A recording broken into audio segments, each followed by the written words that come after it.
नमस्कार शेतकरी मित्रांनो, अतिवृष्टी नुकसान भरपाईसाठी आता याद्या आल्या आहेत. परंतु या याद्या नक्की कशा आहेत असा प्रश्न अनेक शेतकरी बांधवांना पडत आहे.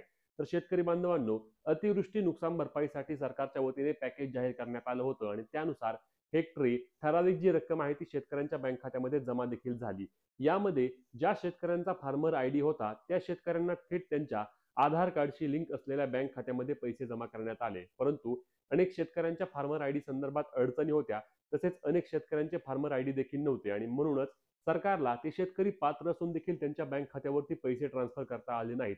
म्हणूनच याबाबत आपल्या मुख्यमंत्र्यांनी देखील स्पष्टपणे सांगितलं होतं की ज्या शेतकऱ्यांचा फार्मर आयडी नाहीये किंवा कोणतीही अडचण आहे त्या शेतकऱ्यांसाठी आम्ही ई-केवायसी करण्याकरिता याद्या प्रसारित करू आणि त्या याद्यानुसार ज्या शेतकऱ्यांचं नाव त्या यादीमध्ये आहे त्या शेतकऱ्यांनी महाई सेवा केंद्र असेल किंवा आपले सरकार सेवा केंद्रामध्ये जाऊन आपली त्या ठिकाणी ई-केवायसी अथवा आधार प्रमाणीकरण करून घ्यायचे आहे. नंतर त्या शेतकऱ्याच्या बँक खात्यावरती 2 ते 3 दिवसांच्या अंतरामध्ये फार तर 5 दिवसांच्या आतमध्ये त्याला भरपाई जी रक्कम असणार आहे त्याच्या बँक खात्यावरती आधार कार्डची लिंक असलेल्या बँक खात्यावरती जमा करण्यात येते.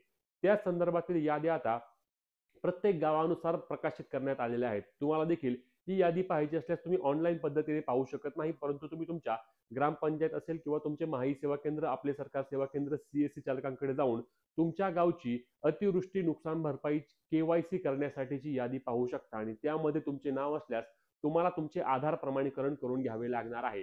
आधार प्रमाणीकरण करून घेतल्यानंतर तुम्हाला या नुकसान भरपाई अंतर्गत पैसे मिळणार आहेत. या पद्धतीने बघा, ही आधार प्रमाणीकरण केल्यानंतर तुम्हाला अशी पावती दिली जाते आणि या पावतीमध्ये तुम्हाला तुमची ई-केवायसी अथवा आधार प्रमाणीकरण झाल्याबाबतची माहिती मिळते. यामध्ये तुम्हाला एक विशिष्ट क्रमांक, ज्याला व्हीके देखील बोलतात, तो क्रमांक देखील यामध्ये असतो आणि त्यासोबत तुम्हाला स्वतः काय करायचंय, त्या ठिकाणी तुमचे महाई सेवा केंद्र असेल किंवा आपले सरकार सेवा केंद्रामध्ये जायचं आहे. त्या ठिकाणी ओटीपी द्वारे किंवा तुमच्या थंबद्वारे, बायोमेट्रिकद्वारे तुमची ई-केवायसी अथवा आधार प्रमाणीकरण करण्याची प्रक्रिया पूर्ण करून घेतली जाणार आहे आणि त्यानंतर 2 ते 3 दिवसांच्या काळामध्ये तुमच्या बँक खात्यावरती या नुकसान भरपाईची रक्कम जमा होणार आहे. तुम्हाला अतिवृष्टी नुकसान भरपाई किंवा अनुदान मिळाले आहे का, हे आम्हाला कमेंट करून नक्की सांगा. तसेच अशाच महत्त्वाच्या माहिती आणि अपडेटसाठी पेजला फॉलो आणि चॅनलला सबस्क्राईब करा. जय महाराष्ट्र.